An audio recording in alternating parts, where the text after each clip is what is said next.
So now that we're able to get our loadouts as soon as possible on the Caldera map, this video is going to be going over what are the 6 best low recoil guns that are currently inside Warzone. If you do enjoy content like this, don't forget to subscribe to the channel as we try to reach our goal of 50k subscribers.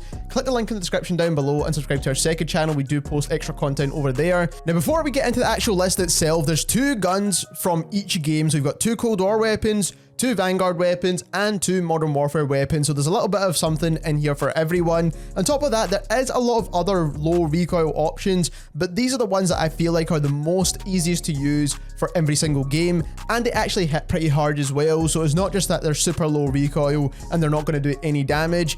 Starting off at number 6 with our Modern Warfare guns, and this is in no particular order, we do have the M13. The M13 is a super low recoil gun. If you land a couple of headshots, you'll get a pretty fast TTK, and it's for good reason you're seeing a lot more of these inside Warzone, because on the Caldera map you do need to be able to land your shots at range, and the Cold War as well as Modern Warfare guns just have way better bullet velocity than the Vanguard guns, even if you do equip lengthen and stuff. So I do think the M13 is a solid option. The meta build still stands, so you do want to use the mono suppressor, marksman barrel, VLK optic, 60 round mags, and the commando foregrip. At number 5, we have the other Modern Warfare gun that's super low recoil, and this is going to be kind of a throw up between these two, because I do know a lot of people do love the Grau as well, and the Grau has been a low recoil option since it's been added into the game, and people still use this gun till this day because it's just super easy to use. Now, you want to use the mono suppressor, the Archangel barrel, the VLK optic, the commando foregrip, and the 50 or the 60 round mags, either or are good options. The 60 is probably going to be the best option in my personal opinion. But this gun is so easy to use. All you need to do is be able to pull down on your analog stick in a straight line and you'll be hitting your shot super easy. The Grau is popular for a reason. At number 4, we have the Cold War options now, and with the Krig, which is at number 4, we did make a gameplay video all about this gun, so if you do want to see how it actually performs in-game, especially with all these new guns getting added into Warzone, you can check out that video. I'll leave it linked down below and at the end of this video as well. But this is a super low recoil option. You will be getting very close to that theoretical TTK because you'll be landing every single shot, and with how good bullet velocity is on the Krig, the shots are going to actually land where you're aiming them to go, which is really, really handy. And the same cannot really be said for the Vanguard guns. But for the build, you want to use the agency suppressor, the mil-spec barrel, the axial 3x optic, the 60 round mags, and the field agent grip. This is the meta build and has been like that for a while now. At number 3, it was a throw up between XM4, which is actually what I've chosen, and the Fara. I do think the Fara is a solid option as well, but I think the Fara is a little bit harder to control than the XM4, but it does kill a little bit quicker. So if you want something that kills a little bit faster, go for the Fara. But I do think the XM4 overall is a better low recoil option. For the build is the agency suppressor, task force barrel, which is the final barrel once again, axial 3x optic, 60 round mags, and field agent grip. Now the good thing about the XM4 is very versatile, so you can build it in many different ways. I loved using it on Rebirth Island as more like an SMG build, and I used to pair it with an SMG just to be super aggressive, and I think it really worked out well like that, and it still works well till this day, that same build. But we won't really talk about that too much because we're mainly talking about the best long range build for this gun, and that is what you're seeing on screen just now. At number 2, we're now moving into the Vanguard guns. We've got the STG. The STG is a super low recoil gun, and this could be also thrown in with the Cooper carbine as well, but I do just think the STG just hits a little bit harder in terms of killing people a bit faster than the Cooper carbine. I think it takes a little while to actually get it down with the Cooper carbine, so that is why I do think the STG is a little bit better.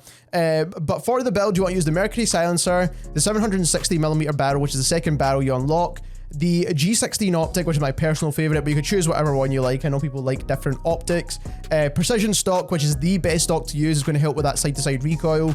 Vital, fully loaded. The polymer grip, always for your Vanguard guns that you're using for long range, is going to help with that accuracy with sustained fire.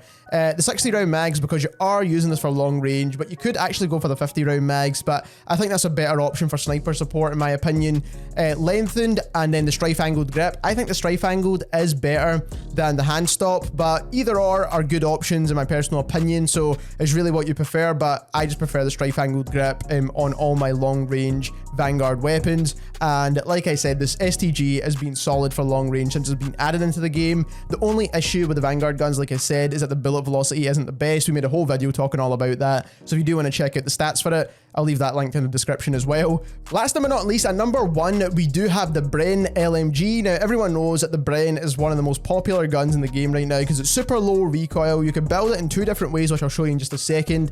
And like I said, it's just so easy to use at the moment, especially these vanguard guns with these 10 attachments. You could pretty much make almost any gun have very low recoil, but there's some that definitely stand out above the rest, such as the Bren. So Mercury silencer definitely is the best silencer.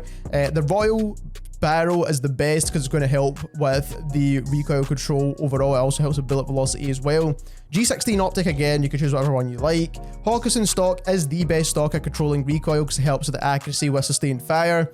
Tight grip is going to help with the accuracy with sustained fire once again. All these attachments are going to stack up to make this gun an absolute laser beam. Fully loaded, the polymer grip, which helps with accuracy when sustained fire again. Then we've got the 40 round mags. Now, if you do want the lowest recoil build for this gun, then the 40 round mags is going to help with the recoil control and the accuracy. Now, you do get con to your damage, so you can actually go for the 100 round drums. It doesn't con your recoil or anything like that. You do still get very low recoil, but you do get 100 round mags. Now, obviously, it takes a little bit of time to reload and all that kind of stuff, but certain situations you might actually benefit from the 100 rounds instead of the 40. Lengthened because you want the better bullet velocity, and then the strife angled grip once again, or you could choose the M1 hand stop. Once again, personal preference there, but I just think the strife angle is a little bit better. There we have the best low recoil options inside Warzone. I did get asked a question in the comments about which guns I actually feel are better inside Warzone right now, Modern Warfare, Cold War, or Vanguard. And it's kind of hard to say for sure like which weapon category is the best overall, because there's certain weapons that are good in those categories and there's certain weapons that are not so bad. But a general rule of thumb at the moment, I do think when it comes to super low recoil options, the Vanguard guns do have low recoil, they just don't hit quite as hard.